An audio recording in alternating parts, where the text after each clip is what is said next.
안녕하세요, 여러분. 한국사회 이해 이유인입니다. 자, 오늘은 지난 시간에 이어서 한국사회의 의식주에 관련해서 의는 뭐였죠? 옷이었죠? 그 옷과 관련돼서 계속 연결해서 수업을 진행하도록 하겠습니다. 자, 지난 시간에 우리가 이야기했던 것처럼 우리는 의식주에 대해서 공부하는데 한국인은 어떤 옷을 입고 어떻게 살고 있었는가, 또 그 다음에 식은 한국인은 무엇을 먹고 살고 있는가, 또 주는 한국인이 어떤 집에서 살아왔는가에 대해서 한국의 생활 방식을 통해 우리가 한국 사람이 가진 그 특징, 관습, 전통, 이러한 것들을 의식주를 통해서 함께 배워보도록 하겠습니다. 자, 그래서 지난 시간에 우리가 한국의 의복에 대해서 배웠어요. 의복은 옷이라고 이야기했지요. 자, 그래서 옷은 몸, 그리고 외모를 보호하거나 꾸미기 위해서 입는 것이다 라고 해서 이와 관련된 것을 모두 의복이라고 한다 라고 했어요. 그래서 비슷한 말로는 복식, 의상, 의복, 옷이라는 말이 있다. 그리고 의복은 시대에 따라서 고전 의복과 현대 의복으로 나누어진다. 그래서 한국인에게 고전 의복이라고 하면 이제 한복을 말하는 것이고, 현대 의복은 현재 우리가 입고 있는 옷, 이런 것을 현대 의복이라고 이야기한다. 자, 그러면 이제 옷의 기능에 대해서 우리가 지난 시간에 공부를 했었어요. 자, 옷의 기능은 보온, 몸을 감싸주고 몸의 체온을 밖으로 빠져나가지 않게, 또는 몸의 체온이 많이 올라갔을 때는 몸을 시원하게 해주는 정도의 기능을 가지고 있다. 그리고 신체 보호 기능, 외부에서의 충격이나 우리가 햇빛을 통해서 내려오는 자외선 같은 것을 막아주는, 몸을 보호하는 역할을 한다. 자, 그리고 또한 장식이나 또 가리개 역할을 한다. 그리고 신분을 나타낼 수 있는 방법 중에 하나이다 라고 이야기했어요. 자, 그래서 이렇게 옷의 기능은 여러 가지가 있다라는 것을 배웠고, 자, 그래서 한국인의 전통 옷은, 자, 여러분들이 잘 알 수 있는 한복이 있다. 그래서 한복을 남자는 바지와 저고리, 여자는 치마와 저고리를 입고 밖에 나갈 때는 무엇을 걸친다? 두루마기를 걸친다 라고 이야기했어요.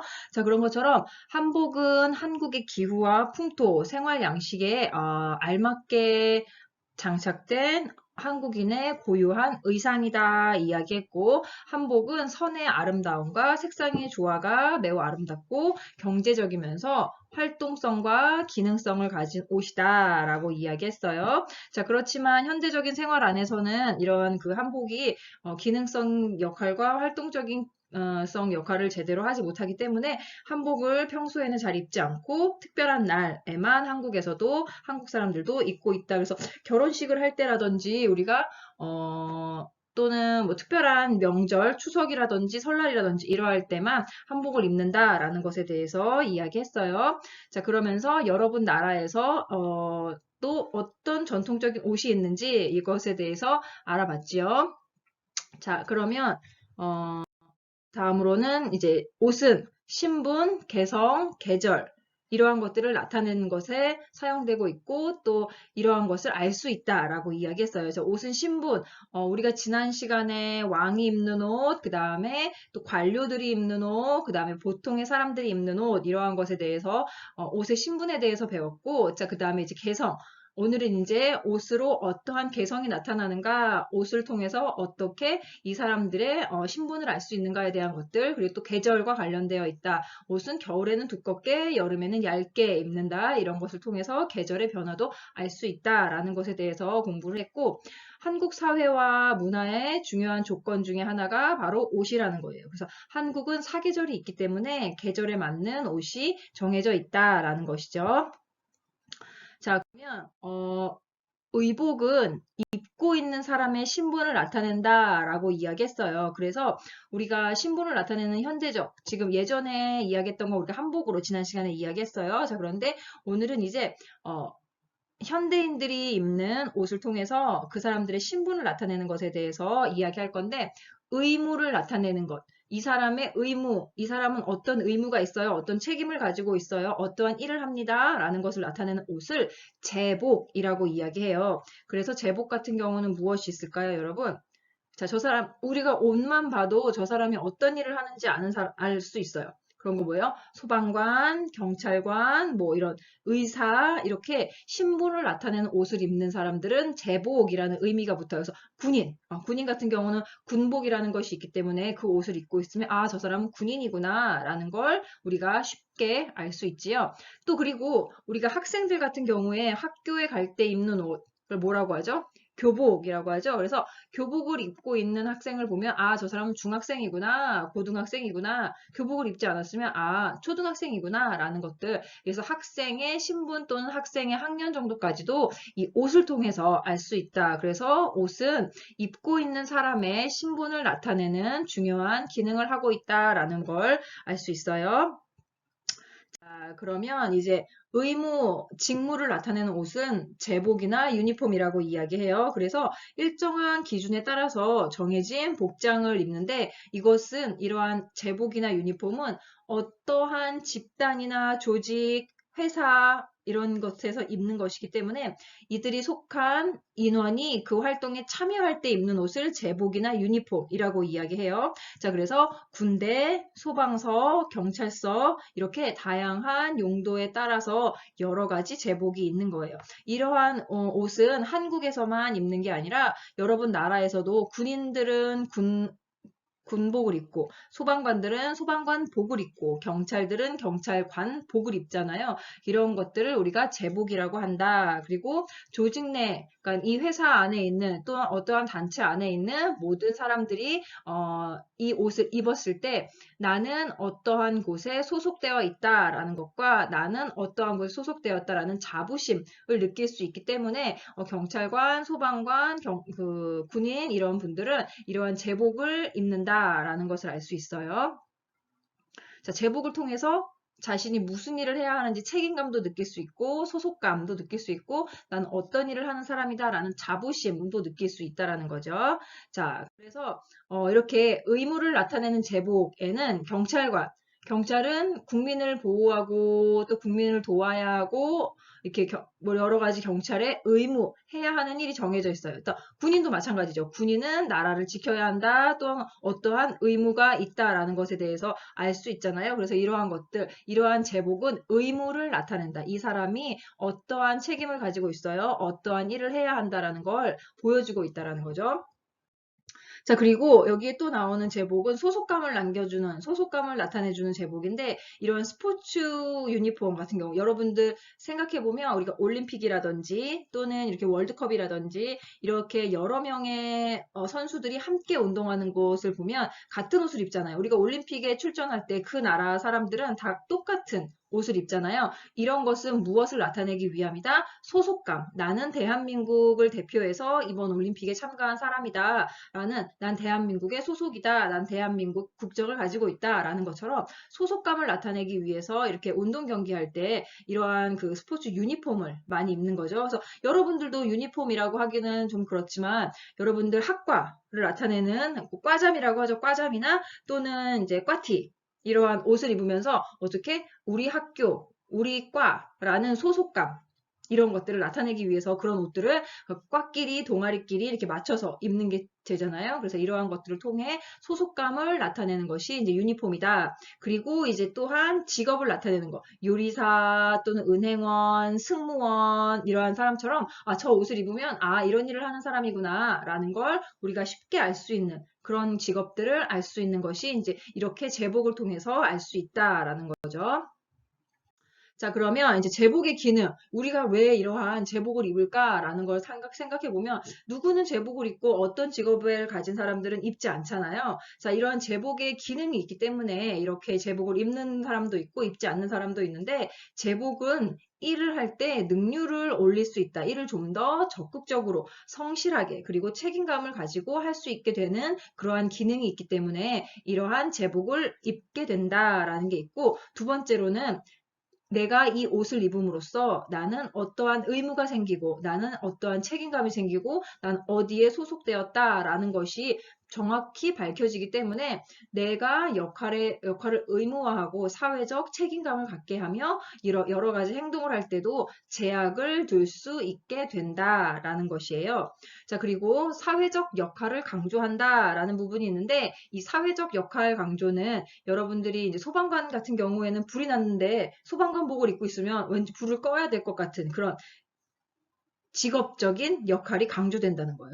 그리고 내가 경찰이라면 여기서 지금 뭔가 경찰이 필요한 상황이 벌어졌다면 내가 경찰이기 때문에 여기에서 이러한 것들 시민을 도와야 한다라는 직업적인 역할이 강조된다라는 거죠. 자, 그리고 사회적 역할을 강조한다라는 건 이제 앞에 의무감과 책임감, 소속감과 비슷한 의미일 수 있는데 사회적 역할이라고 하면 내가 어떤 직업을 가지고 있고 이 직업은 우리가 살고 있는 이 사회 안에서 어떠한 역할을 해야 한다라는 게 정해져 있다라는 거예요. 그래서 이러한 역할을 강조하게 된다라는 게 있고 또한 단체 의식, 내가 똑같은 옷을 입고 교복을 입고 있으면 내가 이 학교의 학생이다. 또는 이 학교와 이 학교에 대한 자부심 이런 것들을 끌어내는 거고 여러분 마찬가지죠. 과잠이나 과티를 입고 있으면 나는 어떤 과다. 나는 어떤 과를 소속한다. 나는 어떤 학교를 다니고 있다라는 것을 통해서 나의 소속과 나의 자부심 이러한 것들을 끌어올리기 위해서 단체 의식을 강조하기 위해서 이러한 제복을 입는 경우도 있다라는 거죠. 그리고 마지막으로는 역할, 내가 어떤 일을 하기에 편리하다 또는 그러한 기능성, 어떠한 일을 할 때 조금 더 빨리 해낼 수 있다라는 기능성을 고려해서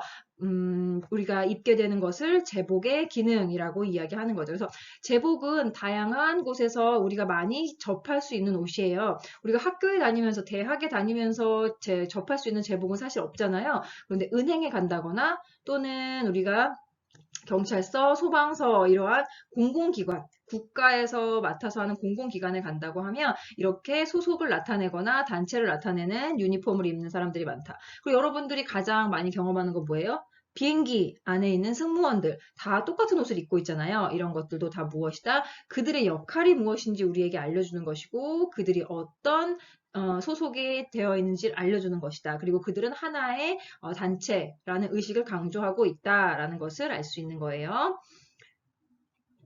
자, 그러면 다음으로는 이제 우리 영상을 통해서 사회 안에서 제복은 어떤 의미를 가지고 있는지 이게 영화 If You Can이라는 영화를 본 적이 있으면 이러한 제복을 통해서 우리가 그 사람에 대해 어떤 이미지를 갖게 되는지에 대해 설명하는 영상인데 같이 한번 볼게요.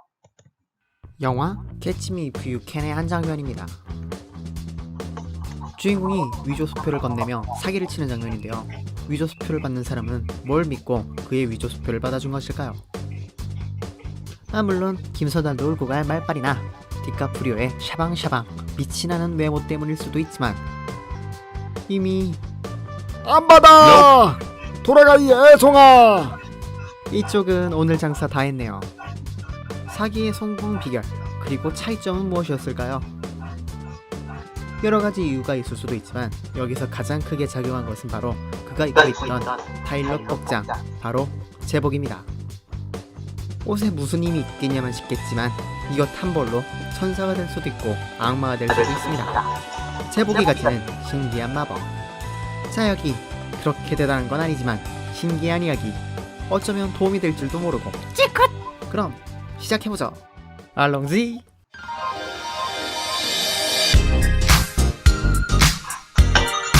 경찰, 야구선수, 군인, 간호사, 의사, 축구선수, 소방관.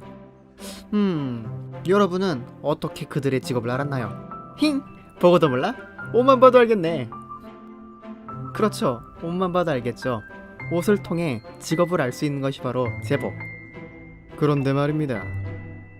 어떤 옷을 입는가에 따라 사람의 인상이나 행동이 바뀔 수도 있다면 믿으시겠습니까? 그게 타인이 되었건 본인이 되었건 남자가 괜히 제복만 보면 변하는 게 아니야. 응? 아니 군복이요. 뭘 생각하는 거야? 예전에 1979년 심리학자 존슨과 다우닝이 복장이 사람에게 영향을 준대. 그래? 진짜? 확인해볼까? 실험함 가보자!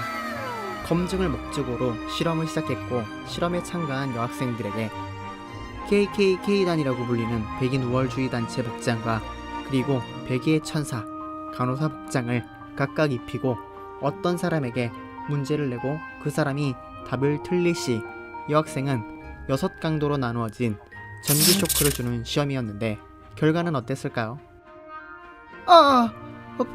뼈 맞아서 KK단의 복장이었을 때는 높은 강도의 쇼크를 야 마사지 된다. 강도 좀 올려줘라. 간호사의 복장이었을 때는 가벼운 강도의 쇼크를 주었다는 사실. 자신이 입고 있는 복장으로 인해 사람이 과격해지기도 하고 자비로워진다는 것이었습니다. 이것이 바로 제복 효과. 물론 제복이 가지고 있는 효과는 이것만이 아니죠. 영화 속 주인공의 사기수법은 옷을 이용한 인지효과와 후광효과. 이것이 어떠건가 하면 자, 이제 여러분은 아주 중요한 수술을 받아야 돼요. 그런데 오른쪽에 복장을 한 의사와 왼쪽 복장을 한 의사, 누구를 택할래요? 일단 오른쪽은 잘 가르긴 하겠네. 칼도 잘 쓰겠어. 그래도 왼쪽 복장을 한 의사를 선택해야 할 것 같지 않아요? 너무 극단적이야? 그럼 당신의 자산을 관리해줄 사람을 골라보죠. 1번, 2번. 누가 더 신뢰가 가요? 그러니까 옷은 단순히 입는 의복만의 기능을 하지 않고 어찌 보면 사람을 원하는 방향으로도 유도할 수도 있는 거 아니겠어요? 결국 처음 소개한 영화에서 사기꾼이 통한 건 그의 복장, 파일럿 복장이 신뢰감이라는 보증 수표가 되어 주었기에 의심받지도 않고 속일 수 있었던 겁니다. 우리나라에서도 이와 비슷한, 아니 아예 똑같은 방법으로 사기를 친 사건이 있었는데요. 파일럿 복장을 하고 이미 가치가 없어진 옛날 브라질 돈으로 물건을 구매하고 사기를 친 사건. 그리고 경찰 복장을 한 30대가 남대문 상가에서 상인을 상대로 음식과 금품을 갈취했던 사건도 있었는데요. 피해자들은 하나같이 의심은 가는데 믿을 수밖에 없었다라는 거야. 제복이 가지는 믿음으로 인해 뭔가 꺼림치근한데 이 의심을 제복으로 상쇄시켜버린다는 거죠. 말로 상대방을 열심히 설득하는 것보다 옷 한 벌로 믿음과 신뢰를 얻어가기도 하는 게 복장의 효과. 또 옷으로 쉽게 인지하게 하는 수단이기도 한데 좋은 예시가 쿠팡맨. 자기한테 뭐 배달을 된 건 없나? 쿠팡에서 뭐 살만한 건 없나? 생각하게 만드는 마케팅으로서도 사용되는 거죠. 정리를 하자면 한마디 말로 천냥빛을 갖지만 옷 한 벌이면은 천냥을 벌고도 남는다. 옷 한 벌로도 믿음을 얻을 수도 있고 의심을 하지 못하게 할 수도 있다. 옷은 단순한 의복일 뿐만 아니라 자신을 어필하는 다른 수단이 될 수도 있다. 그러니까 여러분도 회사에서 중요한 계약이나 또는 사적으로 사람을 만나 자신이 원하는 바를 이루고자 할 때 복장을 한번 체크해 보시는 건 어때요? 오늘은 여기까지. 자, 그래서 이렇게 의복, 옷을 통해서 우리는 다양한 것들을 알 수 있고 또 다양한 것을 얻을 수도 있고 또 잃을 수도 있다라는 거예요. 그래서 한국에서는 우리가 직장에 면접을 보러 갈 때는 면접복이라는 것이 있잖아요. 그래서 면접을 볼 때는 이렇게 입어야 해라는 그나마의 공식이 있는 거고 결혼식을 할 때는 웨딩드레스를 입어야 해라는 그런 정해진 옷들이 있는 거잖아요. 그런데 이러한 것들 안에서도 한국 사회에서는 이 제복이 주는 차별이라는 게 있어요. 그래서 제복을 누구나 다 입는 게 아니에요. 자, 이 사진을 보시면 알겠지만 여기에 있는 이 남자분들, 이 남자 4명은 유니폼을 입지 않았어요. 양복을 입었어요, 그냥. 그리고 여기에는 이 여자분도 다른 여자분들과 달리 그냥 정장을 입었어요. 자, 그러면 여기에서 나타나는 차별은 무엇일까요?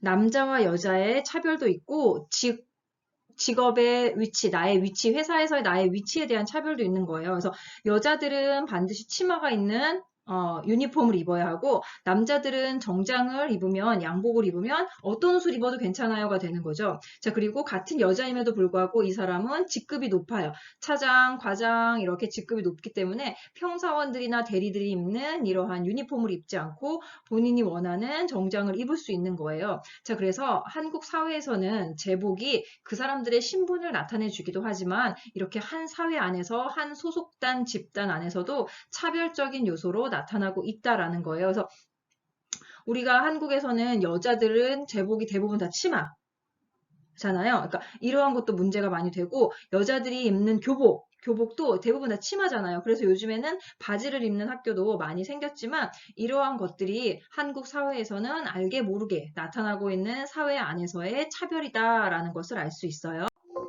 자, 그리고 한국 사회에서 제복은 차별을 나타낸다고 이야기했는데 앞에서 그 그림에 나왔던 설명처럼 여성과 하위직에게만 유니폼을 입도록 강요한다. 이거 어디 대체로 은행 또는 백화점 이런 곳에 가면 여자들만 이렇게 똑같은 옷을 입고 있는 유니폼이라고 하는 옷을 입고 있는 게 있어요. 그래서 이러한 유니폼을 입고 있는 사람들을 우리가 일반적으로 생각할 때 가치가 낮은 일을 한다는 이미지, 그리고 낮은 직군에 있다라는 이미지, 그리고 직책이 높지 않다라는 이미지를 가지고 있다라는 거예요. 그래서 효율성이 아닌 여성성을 강조하기 위해서 여자에게는 짧은 치마를 입히고 있다라는 것에서 차별이다라는 것을 이야기할 수 있는 거죠.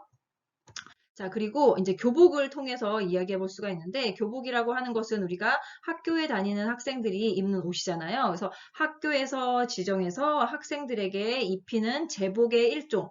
그래서 학생용 정장이라고도 볼 수 있는 게 이제 학생복이라고 불리는 교복이 되는 거예요.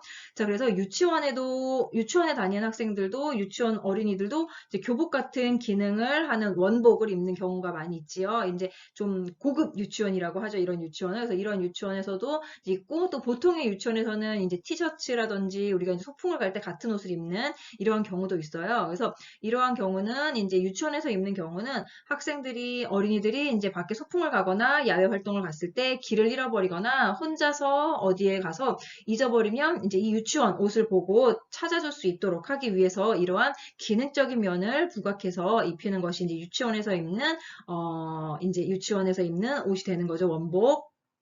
자, 그리고 1980년대 이제 교복 자율화. 우리 지난 시간에 이거 봤는데 1980년대에는 교복 자율화라고 해서 교복을 입지 않고 학생들이 다 아무 옷이나 지금 대학생들이 입고 다니는 것처럼 자신들이 원하는 옷을 입고 학교에 다녔어요. 그런데 교복이 다시 부활하게 된 이유는 교복은 정해진 옷이기 때문에 우리가 매일 똑같은 옷을 입고 학교에 가야 해요. 그러나 우리가 교복이 아닌 다른 옷을 입으려고 하면 부모님들이 돈이 너무 많이 드는 거예요. 매번 계절이 지나면 계절에 맞는 옷을 사줘야 하고 시간이 지나면 또 시간에 맞는 옷을 사줘야 하기 때문에 너무나 돈이 많이 든다는 거죠. 왜냐하면 우리가 교복을 입는 시기가 중학교부터 고등학생까지 성장기잖아요. 그때는 키도 많이 크고 살도 많이 찌고 이런 시기이기 때문에 옷이 자주 바뀌기 때문에 옷을 자주 바꿔줘야 돼요. 신체가 자꾸 변하기 때문에.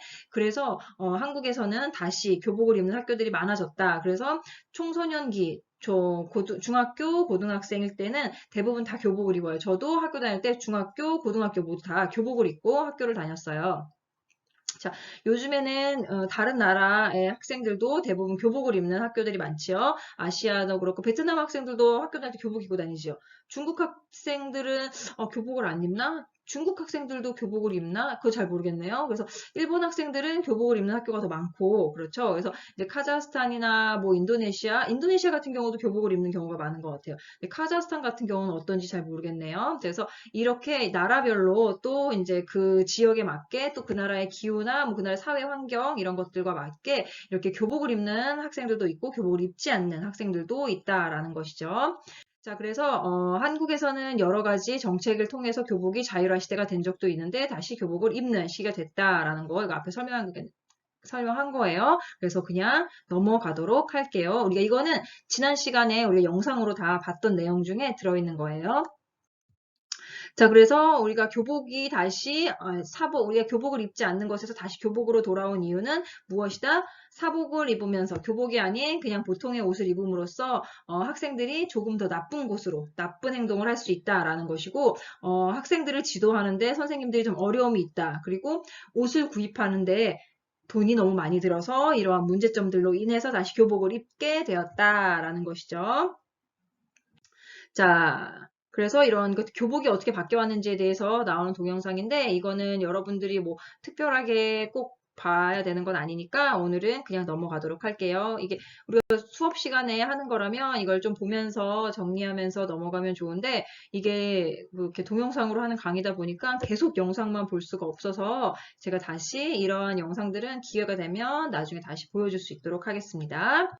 자, 그래서 이제 교복의 변천사에 대해서는 영상을 볼 건데 이 교복이 현재까지 어떻게 변해왔는가에 대해서 잠깐 보도록 할게요. 이 영상은. 커다란 옷깃에 발목 가까이 내려오는 치마. 1950년대 여학생 교복의 전형적인 모습입니다. 바지 교복도 있었지만 아주 드문 경우였습니다. 남학생들의 교복에 빠질 수 없는 건 각 잡힌 교모. 모자를 벗으면 빡빡 깎은 머리가 드러납니다. 목까지 단추를 잠근 옷깃 없는 윗도리는 남학생 교복의 상징이었습니다. 이런 판에 박힌 모습은 시도별로 통일된 교복 디자인 때문이었습니다.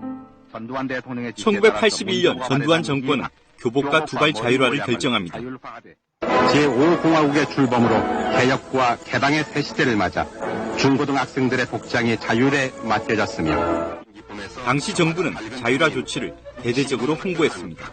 더 활동적이고 자유로워서 더 좋은 것 같아요. 청소년 복장을 직접 만들고 있는 재단사의 조언을 들어봅니다. 학생들이 입을 옷이라면 옷감 선택을 중요시 하셔야 되겠습니다. 추억 속으로 사라질 것만 같았던 교복은 학생 지도의 어려움 등을 이유로 1980년대 후반부터 학교마다 다양한 디자인과 색상으로 되살아났습니다. 이번에 공개된 교복 관련 영상과 사진 자료는 국가기록원 홈페이지에서 볼 수 있습니다. KBS 뉴스 이철호입니다. 자, 이렇게 한국에서는 교복이 사라졌다가 다시 또 생기는 이러한 현상이 나타났다라는 것을 알 수 있어요. 자, 그러면 자, 한국에서는 또 재미있는 게 그 교복을 입을 때마다 그 시대별로 교복 위에 입는 겨울 코트라고 하죠. 이러한 것들이 굉장히 유행했는데, 자, 한국 사람들은 남들과 같은 옷을 입기 싫어하지만 또 남들과 다른 옷, 남들이 입는데 나만 입지 않는 거, 이런 것도 또 싫어하는 것 같아요. 그래서 1990년대에서 2000년대의 교복을 보면 여기에는 이제 국민들의 겨울 코트, 겨울 교복이라고 해서 떡볶이 코트. 왜 떡볶이 코트냐면 여기에는 이 단추 있죠. 이 단추의 모양이 떡볶이 떡처럼 생겼다고 해서 떡볶이 코트라고 불렀어요. 자, 그래서 겨울이 되면 교복 위에다가 이렇게 똑같이 모두 다 똑같은 옷을 입었죠. 색깔만 조금 약간씩 조금 다르고 대부분 다 똑같은 디자인의 똑같은 옷을 입고 있는 거예요. 그렇죠? 자, 그래서 이러한 떡볶이 코트와 같이 교복 위에다가 입는 옷이 있었어요. 이게 이제 겨울 국민들, 그러니까 학생들이 입는 겨울 교복의 시초가 됐다라는 것을 나타내는 건데, 자, 그 다음에 2000년대 이후에는 교복 위에다가 겨울에 어떤 외투를 입게 되었을까요?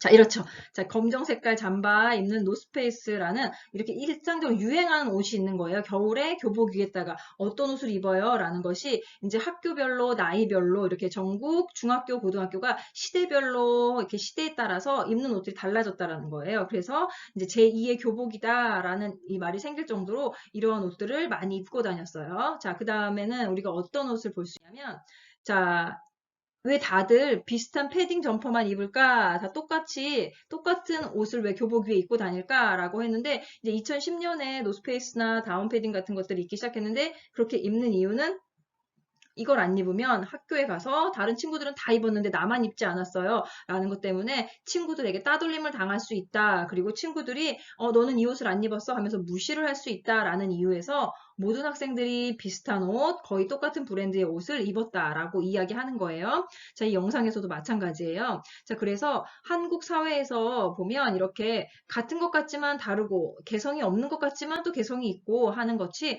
이렇게 천편일률적인 똑같은 옷들을 입고 다니는 경우가 이 학생들에게만 있는 건 아니지만 이렇게 여러 단계에 걸쳐서 시대별로 또 나이대별로 나타나고 있다는 거예요. 이것은 바로 다른 말로 하면 뭐예요? 유행인 거죠, 유행.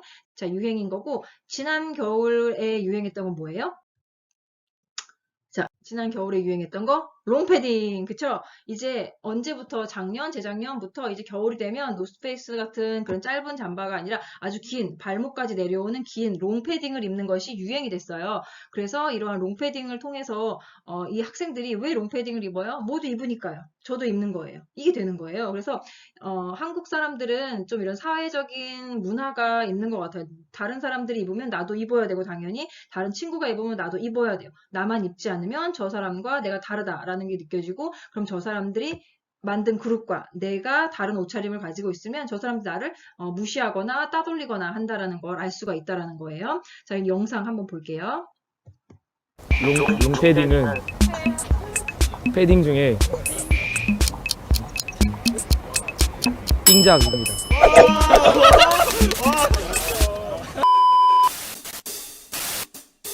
이게 따뜻하니까. 따뜻해갖고 다리가 많이 추워서. 애들이 많이 입어요. 애들도 많이 입고 요즘에 유행이. 그냥 애들이 다 입으니까. 한번 사고 싶다 생각을. 한 3분의 2는 입는 것 같아요. 그냥 급식실 들어가면 거의 여자애들 대부분은 높은 패딩을 입고 있고 엄청 많이 입는 것 같아요. 그냥 거의 대부분 반의 반 정도는 다. 반 이상? 저 살 거예요.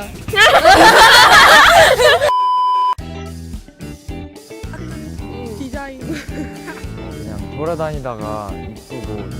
방탄이 광고에서 브랜드. 뉴발란스 르코크? 아디다스 아디다스 일상스나 디스커버리도 가끔 보이고. 르코크 한 30만 원? 30. 저 르꼬끄고 39만 9천 원이었어요. 르코크에서 40만 원. 뉴발란스 40만 원, 노스페이스 40만 원, 엄브로 30만 원, 데상트 60만 원. 레이선 5만 원, 6만 원, 대상인데 60만 원. 네. 이게 따뜻해요. 발목까지 와서 따뜻합니다. 아, 저 롱패딩 그 청년경찰서 박서준이 입고 나왔고 이제 안 나오고 별로 없어요, 파랑색이. 따뜻하고 여기 이거 너무 예뻐요. 저는 로고가 이쁜 것 같아요. 주머니가 커요. 엄마 너무 추워서 우리가 사달라고. 부모님이랑 같이 가서 샀는데 부모님이 추천을 해주셨어요. 보통 어머님한테 사달라는 경우가 많죠. 세뱃돈 그런 걸로 샀어요. 그냥 알바한 돈으로 서빙. 롱패딩 패션 아이템이지만 딩걸 브레이커 같아요. 솔직히 가격대가 비싸니까 너무 과장돼가지고 약간 등골 브레이커라는 말이 맞긴 맞죠. 요즘 유행이고 많이 살라 하고 돈 없으니까 부모님들한테. 근데 부모님 등에 빨대 꽂는 게 아닐까 싶네요. 근데 저도 살 거예요.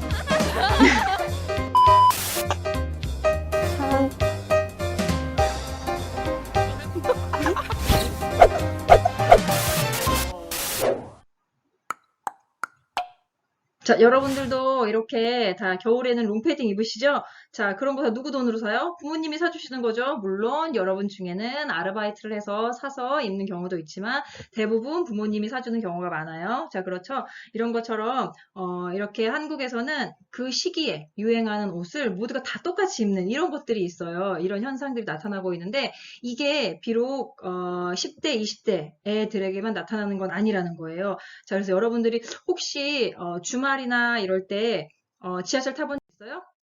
자, 같은 옷을 입는 한국 사람 본 적 많이 있죠? 지하철 같은 거 타면은 아줌마 아저씨들도 같은 옷 입은 사람 많이 있는데, 그쵸? 그리고 길거리에 돌아다니다 보면은 학생들 좀 아까 봤던 것처럼 고등학생들, 중학생들 겨울철이 되면 똑같은 잠바를 입고 다니는 거 많이 봤잖아요. 이렇게 같은 옷을 입는 한국 사람들을 보면 여러분 어떤 생각이 들어요? 혹시 여러분 나라에서도 이렇게 어떠한 옷을, 특정한 옷을 여러 명이 같이 입는 경우가 있어요? 그러니까 여러분 나라의 전통옷 빼고, 한국도 한복 빼고, 이렇게 입는 옷이 있는 거잖아요. 그런 것처럼 이렇게 입는 옷이 있는지 궁금한데, 이렇게 같은 옷을 입는 한국 사람을 여러분 어떻게 생각하실까요? 자, 아줌마, 아저씨들만의 옷. 우리 지하철 타면 많이 볼 수 있는 옷이잖아요. 무엇일까요? 빠밤, 등산복. 자, 여러분들 많이 보셨죠? 지하철에 주말에 지하철 타면 아줌마 아저씨들이 이렇게 등산복을 많이 입고 있잖아요. 그래서 이 옷은 어딜 가나 다 똑같이 입고 있는 거예요. 그래서 이제 해외에 갈 때 이런 옷을 입으면 안 된다라는 규정이 생길 정도로 이렇게 다양한 옷들이 있음에도 불구하고 한국 사람들은 이렇게 알록달록 색깔이 들어간 등산복을 언제 어디서나 입는다는 거예요. 아줌마 아저씨들이. 자, 그래서 이거는 우리가 학생들이 입었던 똑같은 옷과 아줌마 아저씨들이 입었던 똑같은 옷의 그 복장은 다르지만 그 의미는 비슷하다라는 것이죠.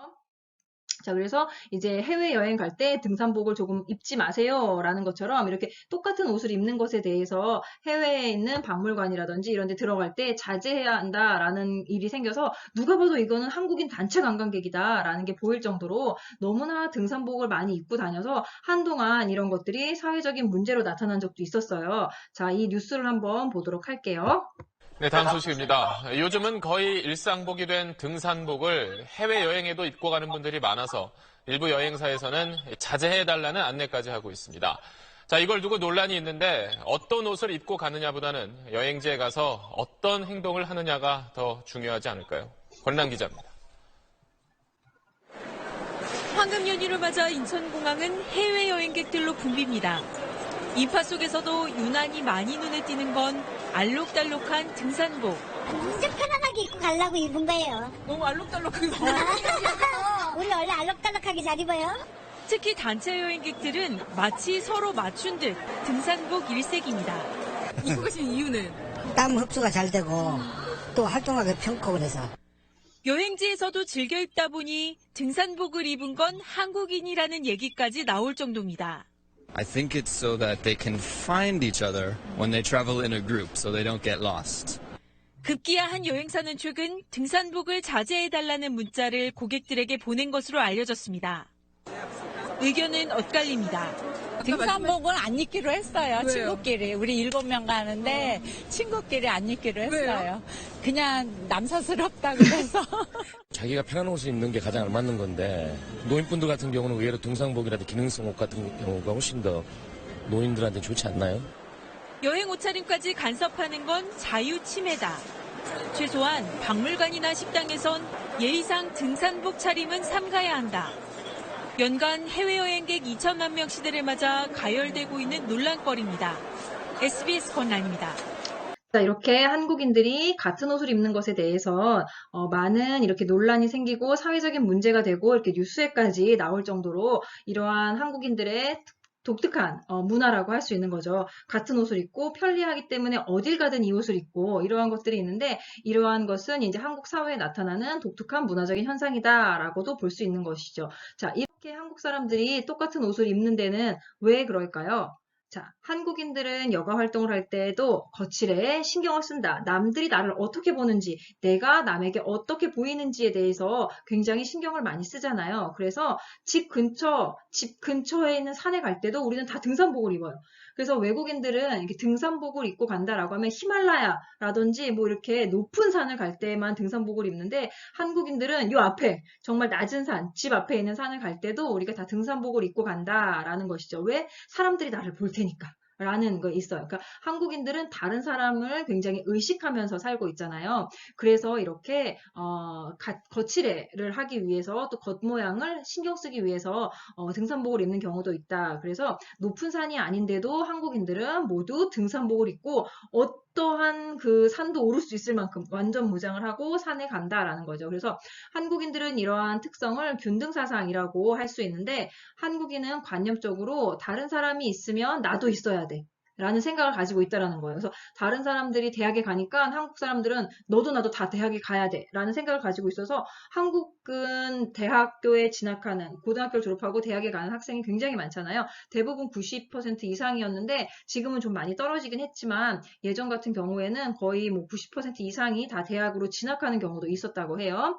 자, 그리고 한국인은 관념적으로 다른 사람이 있으면 나도 있어야 된다라는 이러한 생각의 균등사상에서 나타나는 것이고 어디에 있든 다른 사람의 눈에 내가 촌스럽거나 내가 다른 사람과 다르다고 느껴지는 것을 원하지 않기 때문에 다른 사람과 비슷하게 다른 사람들에 섞여 있을 수 있는 이러한 비슷한 의복 차림을 해야 마음이 편안하다라는 게 이제 한국 사람들의 생각인 거예요.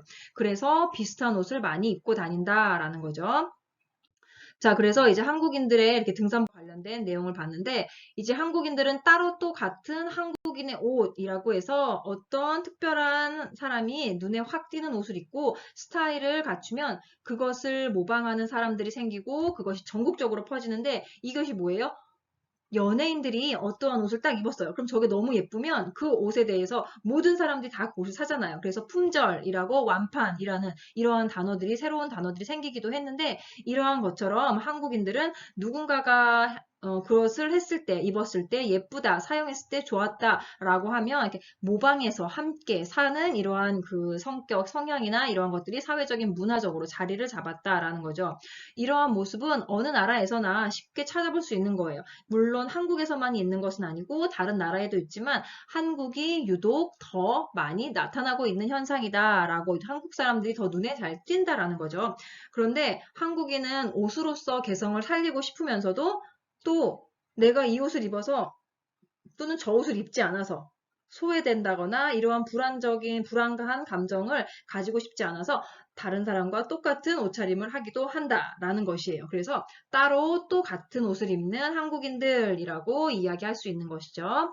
자, 그래서 한국인들은 스스로 멋있게 예쁘게 꾸미는 것도 중요하면서 다른 사람이 나를 봤을 때 이 시대의 흐름과 이 상황과 여러 가지에서 벗어나지 않을 수 있는 옷을 일정하게 맞춰서 입는 편이다라는 거예요. 그래서 특정한 제품이 유행을 하면 그것을 입거나 신어야 하는 게 한국인들인 거고, 나와 똑같은 옷을 입은 사람을 보면 기분 나빠 이렇게 하면서 피하는 게 한국 사람이라는 거예요. 그리고 내가 다른 사람과 너무 다른 옷을 입으면 나만 이상한가? 나만 왜 그러지? 라는 이상함을 느끼는 게 한국 사람이다. 그래서 한국 사회의 옷은, 의복은 사계절에 따라서 편리하게 입을 수 있는 옷에 대한 기능성도 잘 살리지만 남들이 봤을 때 나쁘지 않을 정도의 그 아름다움만 나타내면 되고, 어디에 가서도 내가 튀지 않을 정도로 무난하게 어디에나 속할 수 있는 정도의 옷을 잘 찾아서 입는 것이 한국인들의 의복이다라는 것을 알 수가 있는 거예요.